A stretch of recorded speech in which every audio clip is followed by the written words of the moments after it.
All right, let's get after it, buddy. Let's do Hmm. this right now. Let's talk about our first new face, new place, running back in the NFC. This is a big guy. This is a big one here. All right, we're talking about Saquon Barkley, baby. Let's go. Saquon. Frankie, lay it out for us. Where was he? Where is he? What the hell's going on with Saquon? Just a little bit of say for you, John. Guys, everybody knows where Saquon was. He was the giant for years for the New York Giants. He has now went to his arch rival, that of the Philadelphia Eagles.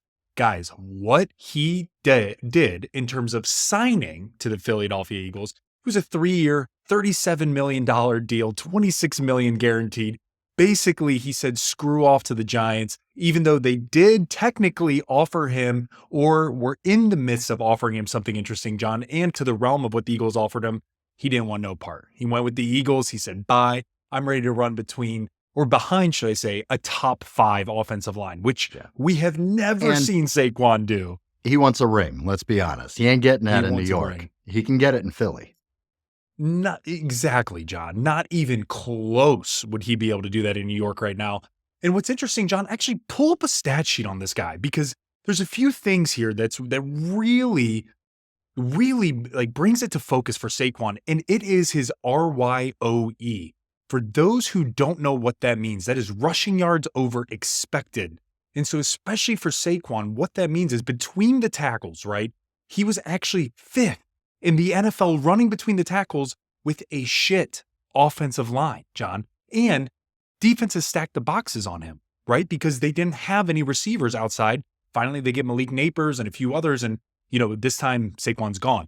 But what's really cool, again, he's 5th in the NFL. So what does this mean? And what is this going to happen when he has a good offensive line? Well, what this meant, John, is Saquon truly is a generational talent. In my personal opinion, to do what he's done behind that offensive line and behind that offensive system is nothing short of incredible.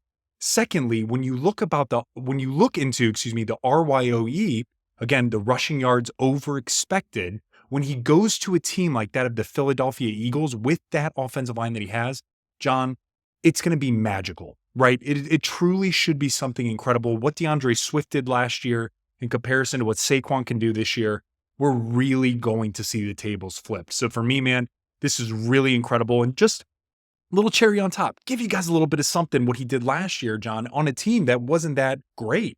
He had 962 yards rushing. He had 6 rushing touchdowns. He had 41 receptions on 280 yards receiving, right? 4 receiving touchdowns.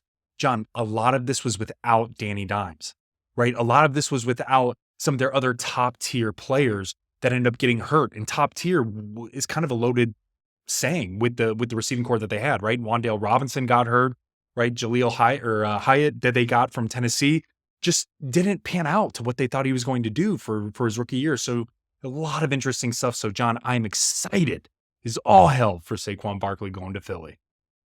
All right, well, let's get into the fantasy aspect of this, man. Last year, Saquon with the Giants finished as running back 13, so just outside of an RB1.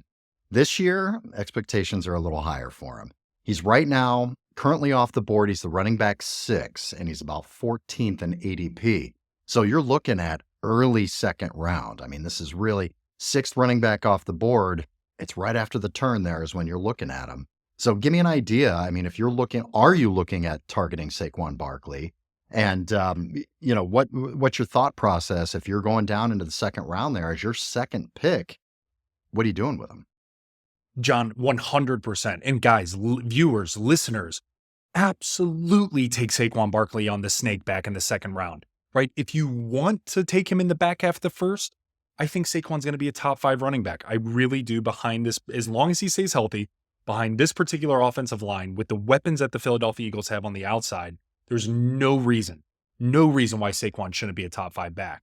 But John, absolutely, if you're taking Bijan on your first pick, Breece Hall is your second pick, and you want a stable of running backs to solidify that if you're doing half PPR or standard formats, that's brilliant. That's really sexy. If you're doing more PPR, maybe you go for a receiver on that first round, and then you come back around on that second pass, and you're getting a guy like Saquon Barkley. Now you have a tandem with that of a top-tier receiver for PPR, for half PPR, And Saquon Barkley, who I mentioned, John, had 41 receptions, 280 yards receiving, and 4 touchdowns. That's not nothing in PPR. So for me, man, absolutely, I'm drooling over getting this guy in the second round. Yeah, I think he's a really good safe pick. I know that sounds strange to say, but yeah, in the second round, you get a stud receiver and pair him up with Saquon. I love that. I just don't think you can go Yeah. wrong there. If you get Brees Hall or Jonathan Taylor in the first round and then decide to go running back and double tap that RB, I like that as well. We've done some mock drafts. I'll post a couple links here, guys. But we've done some mock drafts and we've done this strategy where we've gone running back. You specifically did it. You did Jonathan Taylor and Yeah. Saquon.